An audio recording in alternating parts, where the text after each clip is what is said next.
Trinamool Congress party ஏதாவது ideology இருக்கா? ஒன்றும் கிடையாது. ஆம் ஆத்மி ஐடியாலஜி என்ன? ஊழல் ஒழிப்புல ஒரு தத்துவமா?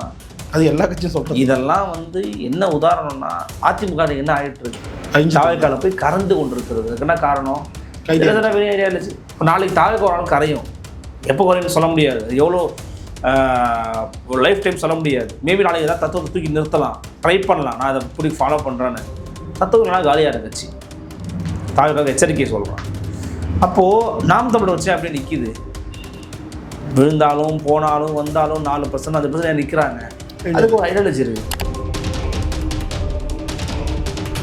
நாம் தமிழருக்கும் திமுகவுக்கும் மட்டும்தான் தாவேக்காவை எதிர்ப்பதற்கான எல்லா சாத்தியக்கூறும் இருக்கு. ஈவன் அண்ணாமலை கூட கிடையாது. ஏன்னா அண்ணாமலை ஐடியாலஜி என்னன்னு உங்களுக்கு என்ன தெரியும்? அவருக்கு இந்துத்துவ ஐடியாலஜி தெரியுங்க. சொல்ல மாட்டாரா? சொல்ல மாட்டார் வெளியில். இந்துத்துவ ஐடியாலஜி அது தமிழ் எடுபடாத தத்துவம். அது தோற்று போயிடும். தத்துவம் தோற்று போயிடும். ஆனால் வேற மாதிரி பூச்சி முலாம் பூசுவாங்க. அது ஜெயிக்குமோ தோக்குமோ தெரியாத மக்கள் நம்ப முடியறது கிடையாது. மக்களை என்னைக்காச்சும் நீங்கள் தொடர்ச்சியாக ஊடகங்களையும் சீமான புறக்கணிக்குதுன்னு கேட்டிருக்கீங்களா? இல்லை. அப்புறம் இப்போ ஏன் கேட்குறீங்க? ஊடகங்களை சீமான புறக்கணித்து கொண்டே வருகிறார். அப்பெல்லாம் ஒன்றும் அவர் முதல்ல பண்ணவே கிடையாது. பண்ணாதான் இந்த கேள்வியை கேட்கணும். இருந்தாலும் அதனால தான் ஒரு கேள்வி கேட்டேன். என்றைக்காவது தமிழ் ஊடகங்கள் சீமானை புறக்கணிப்பது ஏன்னு நீங்கள் கேட்டிருக்கீங்களா? எவ்வளோ ஊருக்கு போனாரு, தெருவாக பேசினாரு. எத்தனை பேர் அதை லைவ் டெலிகாஸ்ட் பண்ணீங்க? உங்க விஜய் உயிர் என்ன வரவா அப்படின்னு ஒரு பாட்டு கொடுத்தாரு. அவருடைய சேனல் அதை போடுறதை விட இந்த சேனல் அதிகமாக போட்டாங்க, சேட்டலைட்ல போட்டாங்க.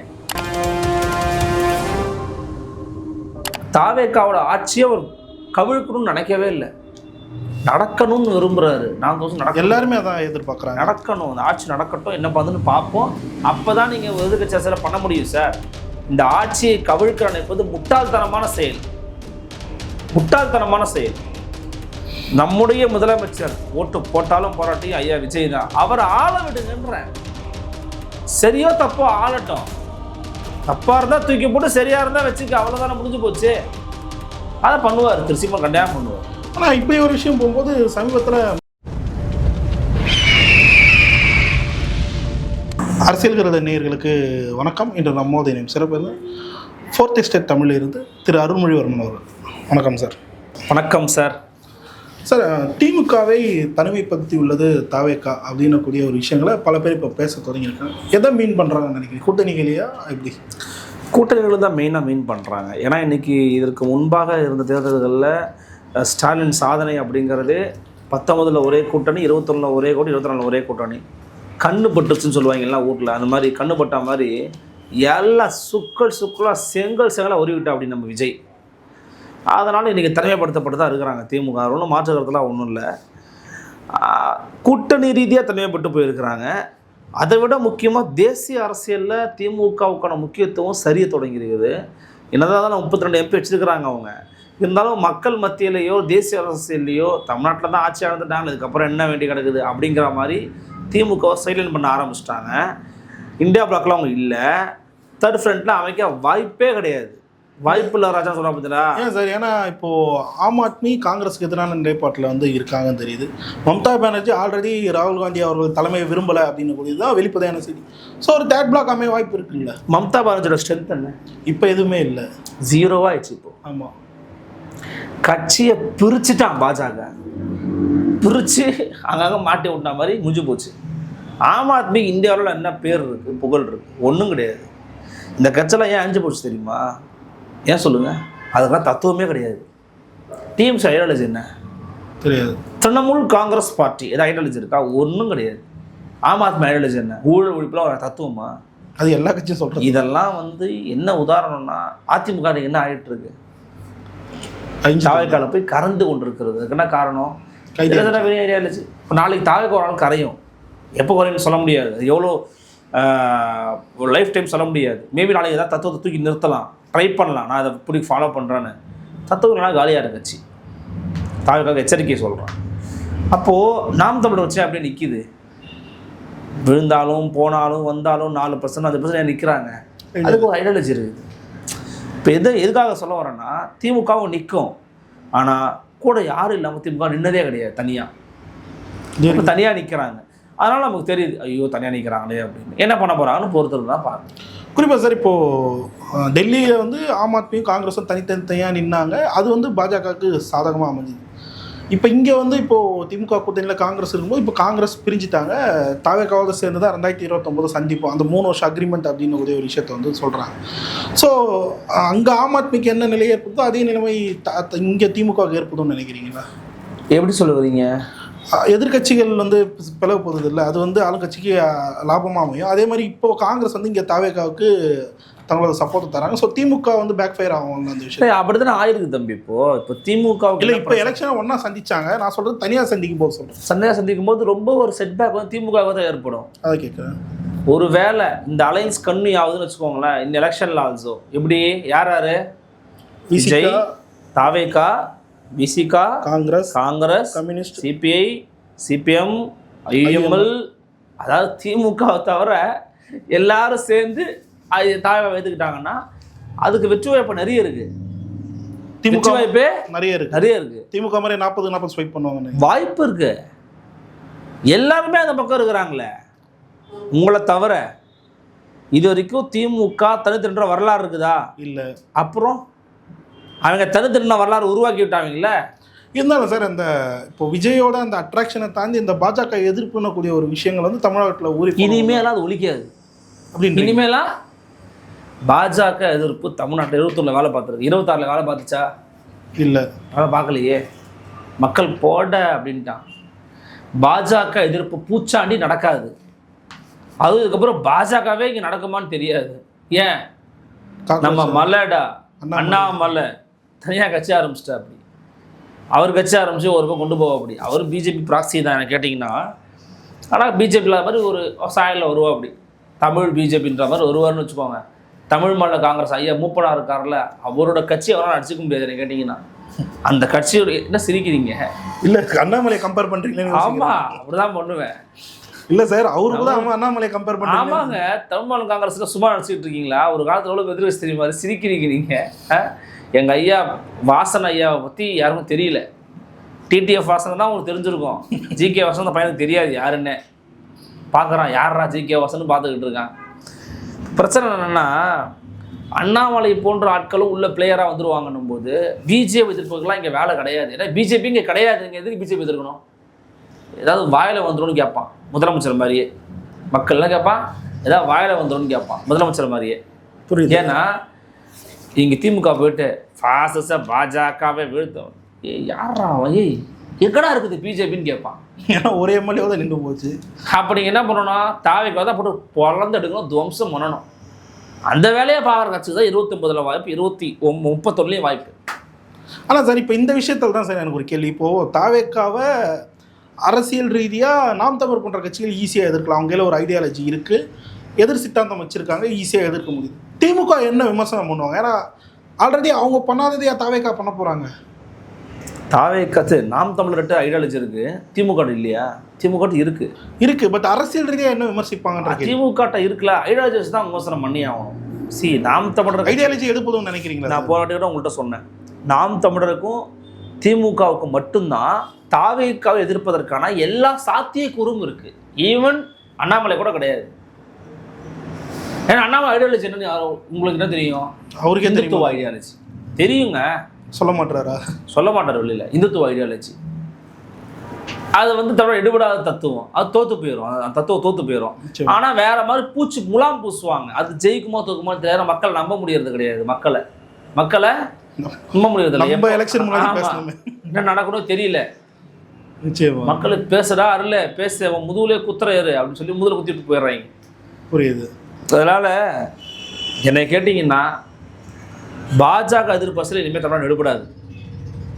திமுக, தாவேக்கா, நாம் தமிழர், அண்ணாமலை, அதிமுக வந்து இப்போ நிலைமையை பார்த்தா பரிதாபமாக இருக்குது. அது நல்லா இருந்துச்சுன்னா பெரிய விஷயம். அப்படி இல்லைன்னா அது பிரிஞ்சு கொஞ்சம் திமுகவுக்கு போகும், கொஞ்சம் தாவேக்காவுக்கு போகும். ஏன்னா அதிகாரத்தை சுவைச்ச கட்சி அது. இப்போ ஜவஹர் அலி அண்ணன் இருந்தார், எங்கே போனார்? தாவேக்கா. அக்கா சசிரேகா இருந்தாங்க, எங்கே போனாங்க? தாவேக்கா. அண்ணன் பெஞ்சமின் இருந்தாங்க, முன்னாள் அமைச்சர், எங்கே போயிருக்கிறாரு? திராவிட முன்னேற்ற கழகத்துக்கு போயிருக்காரு. அதுதான் எப்படின்னு தெரியல, ஏதோ வச்சு போனார். பவர் தானே தம்பி. இல்லை திமுக பவரில் இல்லைல்ல, பவரில் வரக்கூடிய வாய்ப்பு இருக்கிற கட்சியில். அதனால் ரெண்டு விஷயம் இருக்குது. ஒன்று பவரில் இருக்கணும், இல்லை பவரில் வர வாய்ப்பு இருக்கணும். ரெண்டுத்தில் ஒரு செக்ஷன் அப்படி சஸ்டெயின் ஆகுது. அப்போ திமுக வந்து 2029 என்ன ரோல் ப்ளே பண்ண போகிறாங்கன்னு பெரிய கேள்விக்குறி. சரி சார், இது வந்து தொடர்ச்சியாக சீமான் அவர்கள் ஊடகத்தை புறக்கணிச்சிட்டே வராரு. இதை எப்படி பார்க்குறீங்க? ஏன்னா இதற்கு முன்னாடி ஊடகங்களில் வந்து சந்திச்சது மூலமாக தான் நாம் தமிழ் கட்சி வளர்ந்தது அப்படின்னு ஒரு பேச்சு இருக்கும்போது இந்த விஷயத்தை எப்படி பார்க்குறது? என்னைக்காச்சும் நீங்கள் வந்து தொடர்ச்சியாக ஊடகங்களையும் சீமானை புறக்கணிக்குதுன்னு கேட்டிருக்கீங்களா? இல்லை. அப்புறம் இப்போ ஏன் கேட்குறீங்க? ஊடகங்களை சீமான் புறக்கணித்து கொண்டே வருகிறார். அப்படிலாம் ஒன்றும் அவர் முதல்ல பண்ணவே கிடையாது. பண்ணாதான் இந்த கேள்வியை கேட்கணும். இருந்தாலும் அதனால தான் உங்களுக்கு இன்னொரு கேள்வி கேட்டேன். என்றைக்காவது தமிழ் ஊடகங்கள் சீமானை புறக்கணிப்பது ஏன்னு நீங்கள் கேட்டிருக்கீங்களா? எவ்வளோ ஊருக்கு போனார், தெருவா பேசினார். எத்தனை பேர் அதை லைவ் டெலிகாஸ்ட் பண்ணீங்க? யாரும் உங்க விஜய் உயிர் என்ன வரவா அப்படின்னு ஒரு பாட்டு கொடுத்தாரு. அவருடைய சேனல் அதை போடுறதை விட இந்த சேனல் அதிகமாக போட்டாங்க, சேட்டலைட்டில் போட்டாங்க. அது மாதிரி இவர் ஒரு பாட்டு போட்டார், சீமான் ஒரு பாட்டு போட்டாங்க. இல்லைன்னா இவரோட நிகழ்ச்சிகள்லாம் ஒரு பாட்டு போடுவார். எடுத்து அடிட்டா முப்பாட்டம் பறைய ஈழ கிழக்கு இப்போது இப்படி எல்லாம் பாட்டு போடுவாங்க. அந்த மாதிரி அதை பாட்டுக்கிட்டு போட்டு தான் ப்ரொமோஷன் பண்ணிங்களா? அதுக்கு தமிழ் மியூசிக் போடலையா சார்? அதான் சொல்கிறேன், தமிழ் மியூசிக் போடல. விஜயோட வாய்ஸ் இல்லை.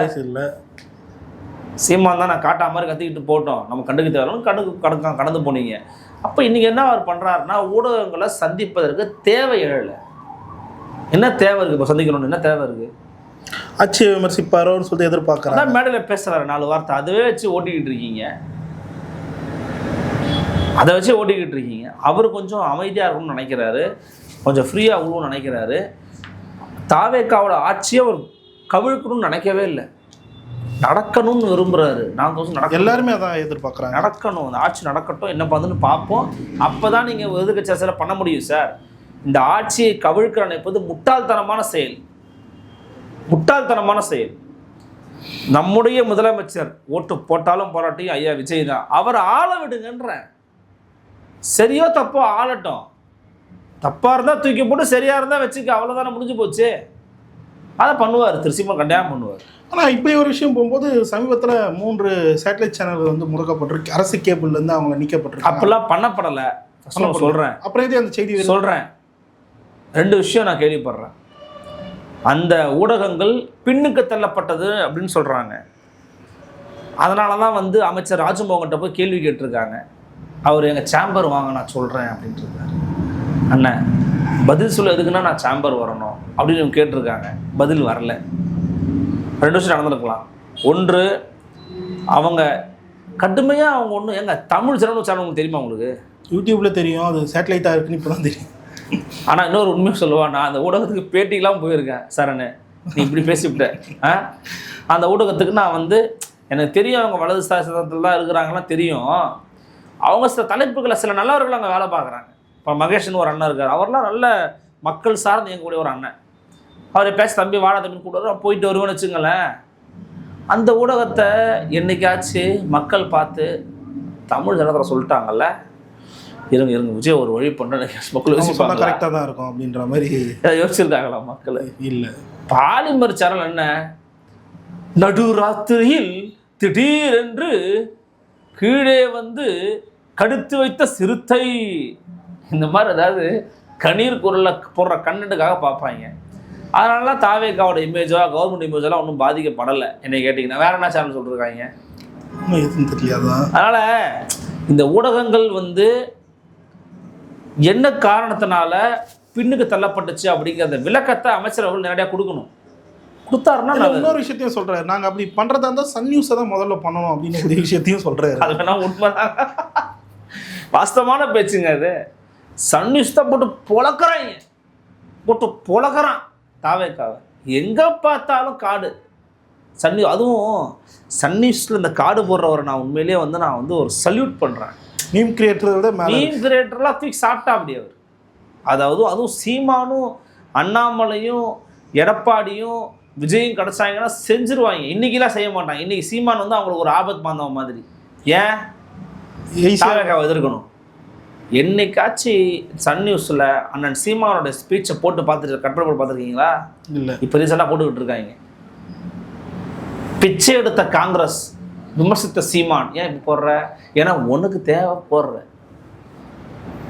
இப்போ போடுற. இப்போ சிக்கல் என்ன வருதுன்னா, ஊடகங்கள் முடக்கப்படுவதுங்கிறது கண்டிக்கத்தக்கது, அதனுடைய குரல் இருக்கக்கூடாது. ஆனால் நடந்த சம்பவங்கள் என்னங்கிறது வெளியே தெரியவே மாட்டேங்குதான் இங்கே பிரச்சனையே. இப்போ எப்படி பேசுறது? அவங்க முடக்கப்பட்டாங்க, ஒதுக்கூட எப்படி பேசுறது? ஆனால் பின்னாடி போயிருக்கிறது உண்மைதான். அது ஏன் இவங்க தானே சொல்லணும்? இப்போ அமைச்சருடைய அஃபிஷியல் ஸ்டேட்மெண்ட் என்ன? இடுமானுக்கு அது பதில் சொல்லியிருக்கிறாரு அமைச்சர் ராஜமோகன் அண்ணன். அது செட்டாப் பாக்ஸில் பிழைகள் ஏற்பட்டு டெக்னிக்கல் கிளிச்சுங்கிறாரு. அது எப்படி ஏற்படுது? ஒரு வேளை டெக்னிக்கல் கிளிச்சானா அது மீண்டும் ஏற்படக்கூடாது. அப்படி மீண்டும் ஏற்பட்டுச்சுன்னா அது தாவேக்கா செய்யக்கூடிய ஒரு சதி வேலை தானுங்கிறதுல நம்புவதற்கான சாத்தியக்கூறு அதிகம் இருக்குன்னு நான் பார்க்குறேன். சரி, இதை தொடர்ச்சியாக இந்த திமுக அதிமுக கூட்டணி அப்படின்னக்கூடிய விஷயத்த உயிர் புதனே வச்சுக்க ட்ரை பண்ணிகிட்டே வராங்க. யார் எப்படி ட்ரை பண்ணுறது? சவுக்கு சங்கர் ரெகுலராக பேசுகிறாரு. விஜய் அவர்கள் திருச்சியில் நன்றி சொல்ல போகும்போதும் அதை பேசுகிறாரு. அவர் ஒரு தடவை தான் பேசினார். சவுக்கண்ணா தான் பல தடவை பேசிக்கிட்டு இருக்காரு. இதுக்கு காரணம் என்னன்னு? காரணம்னா யாருக்கு சாதகமாக இருக்கும்? தாவேக்காவுக்கு. அப்புறம் நான் என்ன கேட்குறேன், நான் வெளிப்படையாகவே சொல்கிறேன், எனக்கு ஒன்றும் அதெல்லாம் இல்லை. சவுக்கண்ணை வந்து ப்ரெஸ் மீட் கடைசியாக ஒருத்தர் கொடுத்தா நான் பார்த்தேன். அது ஒருத்தர் சொல்கிறாரு, இதை நான் வந்து நீங்கள் கேட்குறதுனால பதில் சொல்கிறேன், மற்றபடி எனக்கு ஒன்றும் இதெல்லாம் ஒன்றும் இல்லை. திமுகவும் அதிமுகவும் எப்படி சேர முடியும் அப்படி ஒரு முடிவை எடுத்து விட்டார் எடப்பாடி பழனிசாமி. எவ்வளோ பெரிய தப்பானது, இப்படி எடுக்கலாம் அவர். அதனால் கோவித்து கொண்டு சிவிஎஸும் மற்றவங்களும் வந்து வெளியே வந்துட்டாங்க. பரம வயிறு எப்படிங்க ஒன்றா சேரலாம்? புரியுதா? புரிஞ்சதில்லை உங்களுக்கு? அதனால் தப்பு இல்லைங்க, அவங்க முயற்சி எடுத்தாங்க அவங்க அப்படின்னு பேசினார். அதாவது அவருடைய ஸ்பீச் அப்படியே வருது ப்ரெஸ் மீட்டில். அப்புறம் என்ன சொல்கிறாருன்னா, தப்பு பண்ணக்கூடாது, இருந்தாலும் வேறுபடி இன்னொரு ஐடியா கொடுத்தாரு. அவர் சொல்கிறாரு, அவர் தலித்த முதலமைச்சர் ஆக்கலாம், திருமாவை ஆக்கலான்னு போய் சொன்னோம். அப்போ சில சட்டமன்ற உறுப்பினர் ஒத்துக்கல. குறிப்பாக அவரை ஆக்குவதற்காக நான் கட்சி நடத்துகிறேன், நான் வந்தால் உட்காருவோம், இல்லைனா யார் உட்காரக்கூடாதுன்னு சொல்லிட்டாரு. யார்? எடப்பாடி. இப்போ திருமாவளவன் மட்டும் முதலமைச்சர் ஆக்கினா அது பீப்புள் மேண்டேட்டுக்கு ஆதரவானதா? சேம் தானே. திமுக அதிமுக சேர்றது பீப்புள் மேண்டேட்டுக்கு எதிரானதா? திருமாவளவன் அண்ணனை முதலமைச்சராகணுன்ற உங்க எண்ணம் ஏன் இப்போ தான் வருதா? இதுக்கு முன்னால் தலித்துக்கள் மேலே அவங்களுக்கு ஆதரவு வரவே இல்லையா? கரிசனம் வரவே இல்லையா? உடனே அதை உதயநிதி பாராட்டினாருன்னு சொல்கிறாரு. அது எப்படிங்க பீப்புள் மேண்டேட்டுக்கு ஆதரவானதாக இருக்க முடியும்? 2 எம்எல்ஏ வச்சிருக்கிற கட்சியின் தலைவர் எப்படிங்க தமிழ்நாடு முதலமைச்சராக இருக்க முடியும்? சிஸ்டமுக்கான வாய்ப்பை கொடுத்துருக்கலாம். அது பீப்புள் தீர்ப்புக்கு எதிரானதா இல்லையா? அதை நீங்கள் பேச மாட்டீங்களா? அப்போ 2மே தப்பானதில் பேசணும். அப்போ எடப்பாடி பழனிசாமி என்னமோ அதில் வந்து தலித்து விரோதி, அவர் தான் தலித்து விரோதிங்கிற மாதிரி எடப்பாடி பழனிசாமி விமர்சனம் இருக்குதா? விமர்சனம் வைங்க, தப்பு இல்லை. ஆனால் இப்படி வைக்கிறதுங்கிறது வந்து நீங்கள் முதலே சொன்னீங்க, தாவேக்காவுக்கு ஆதரவாக அவர் பேசுகிற மாதிரி தெரியுதுன்னு. அப்படியான ஒரு தோற்றத்துக்கு கொண்டு போய் நிப்பாட்டிடும். அதெல்லாம் சவுக்கண்ணனுக்கு அவருக்கு தெரியும் எப்படி பேசணும்னு. பட் அப்படி தான் எனக்கே தோணுது இப்போ ரீசெண்டாக. இப்போ இறுதியாக ஒரே ஒரு கேள்வி தான் சார். சமீபத்தில் திமுக வந்து ஜென்சி மீட்டப்பை வச்சுருந்தாங்க. இது வந்து இப்போது தொகுதி வாரியாக ஊர் வாரியாக அதை பண்ண தொடங்கியிருக்காங்க. மறுபக்கம் பார்த்தீங்கன்னா அதிமுக அவங்க ஐடி விங்க 2K கிட்ஸ்ன்னு ஏதோ பண்ணுறாங்க. அதிமுக அவங்க 2Kன்னு பண்ணுறாங்க. 2K மீட்னு அவங்க பண்ணுறது. அது இல்லாமல் அவங்க ஐடி விங்க ஸ்ட்ராங் பண்ணலாம் அப்படின்னு கூடிய ஒரு விஷயத்த வந்து பண்ணுறாங்க. எதிர்காலம் வரக்கூடிய தேர்தலில் இது அவங்களுக்கு கை கொடுக்கும் நம்புகிறாங்க. ஆனால் எப்படி எடுத்துக்கிறதுன்னு தெரியல. ஏன்னா தாவேக்கா வந்து இன்ஸ்டாகிராம் மூலமாக தான் ஜெயிச்சுது அப்படின்னு சொல்லிட்டு நம்பிட்டு இருக்காங்க. எப்படி பார்க்குறது? ஏங்க இப்போ ரீசெண்டாக ஒரு போஸ்ட் கூட பார்த்தாங்க, இன்ஸ்டா ரீல்ஸ் போட்டி கலைஞர் பற்றிய வரலாறு பேசுவோம் அப்படிலாம் ட்ரை பண்ணுறாங்க. ஆனால் இதனால் மட்டும் அவங்க ஜெயிக்கலைங்க. அது அவங்களுக்கு புரியணும்ல. சரி, இன்ஸ்டாகிராமில் எப்படி கட்சி ஜெயிக்கும்? புரிஞ்சுக்கவே மாட்டேங்கிறாங்க. எத்தனை இளைஞர்கள் வந்து திமுக தாவேக்கா கொண்டு போட்டாங்க?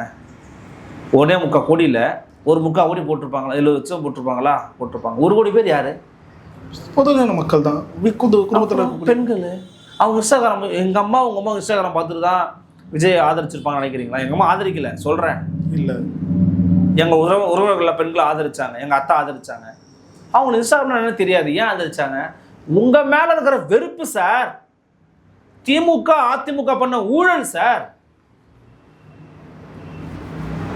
நீங்க பண்ண நிர்வாக சீர்கேடு, மோசமான நிர்வாகம், கேவலமான மீடியா நெரேட்டிவ், உங்க மேல இருந்த வெறுப்பெல்லாம் குவிச்சு குவிச்சு குவிச்சு வச்சது யாரு? சவுக்கு சங்கர், சீமானு, அண்ணாமலை, எடப்பாடி எல்லாரும் குவிக்கிறாங்க, கொஞ்சம் கொஞ்சமா குவிக்கிறாங்க. வந்தார் விஜய், திமுக தேசத்தை ஒழிக்கிறான், எனக்கு ஓட்ட போடுன்னாரு, மொத்த பேரும் போய் குத்திட்டான்.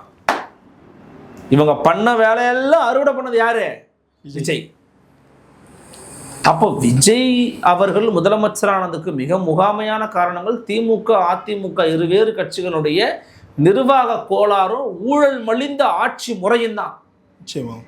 அதுதான் முதன்மையான காரணம். அதை நீங்க சொல்லிவிட்டு மற்றவ சொன்னா பரவாயில்ல. இப்போ என்ன பண்றீங்க? ஜென்சி மீட்டு, 2K மீட்டுன்னு போறீங்க. உங்க கருத்தை, உங்க கொள்கையை, உங்க கோட்பாடை அடுத்த கட்ட தலைமுறைக்கு பரப்புவதற்கான வேலையை பாருங்க சார். பழைய பஞ்சாங்கத்தை பாடிக்கிட்டு திமுக கூட்டணி விட்டு நாங்கள் வெளியேறிவிட்டோம் அப்படின்னு சொல்லிட்டு சிபிஐ அதிரடியாக அறிவிச்சிருக்காங்க. எப்படி பார்க்குறீங்க? இன்னைக்கு திமுக கூட்டில் யாருமே இல்லைன்னு பார்க்குறேன். இதுலன்னா எப்படி பார்க்க வேண்டிய தேவை இருக்குது? மதிமுக நாங்கள் தொடருவோம் அப்படின்ற மாதிரி தானே சொல்லியிருந்தாங்க ஆரம்பத்தில். அதாவதுங்க, நான் ஒன்று சொல்லவாங்க, கூட்டணி என்பது தேர்தல் காலத்தில் வைக்கப்படுவதுங்க. புரியுதா உங்களுக்கு? தேர்தல் நேரத்தில் கூட்டணி வைப்பாங்க. இப்போ என்ன இப்போ எது கூட்டணி வைக்கணும் திமுக கூட? அதுவும் தோற்று போச்சு கட்சி. தாவேக்காவோடு இருப்பது, தாவேக்கா என்ற அரசு கவிழக்கூடாது என்ற எண்ணத்தினால் இருப்பது. கம்யூனிஸ்டோ அல்லது சிபிஎம் என்ன வந்து அதிகாரத்தில் பங்கெடுத்துருக்குறாங்களா? கிடையாது, பண்ணவே மாட்டாங்க அவங்க. அப்புறம் அப்போ சிபிஎம்மோ மற்றவர்களோ வெளியேறி இருக்கிறது உண்மைதான். அஃபிஷியலாக வெளியேறிட்டாங்க. கூடவே வந்து என்னை விடுங்க, நான் போயிடுறேன் அப்படின்னு சொல்லிக்கிட்டு இருக்கிற ஒரே ஆள் மதிமுக தான். அதுவும் திமுக புடிச்சிடலாம் இல்லை, போப்பான்ட்டாங்க, ராஜினாமா வந்து போன்றாங்க, கிளம்பு பான்ட்டாங்க. போப்பா, நாங்கள் சிபிஎம் பிசிக்கு காங்கிரஸ் விட்டாச்சு உன்னப்பான்னு போட்டாங்க. அவங்களுக்கு கிரீன் சிக்னல் வராமல் இருக்குது. எங்கே? தாவேக்கா வந்து எப்போ இணையிறது வந்துச்சுன்னா போயிடுவான், அவ்வளோதான். திமுகவில் இன்றைக்கி கூட்டணியில் யாரும் இல்லை. திமுக தனித்து விடப்பட்டிருப்பது உண்மைதான். சார். பல்வேறு கேள்வி தெளிவாக. நன்றி சார்.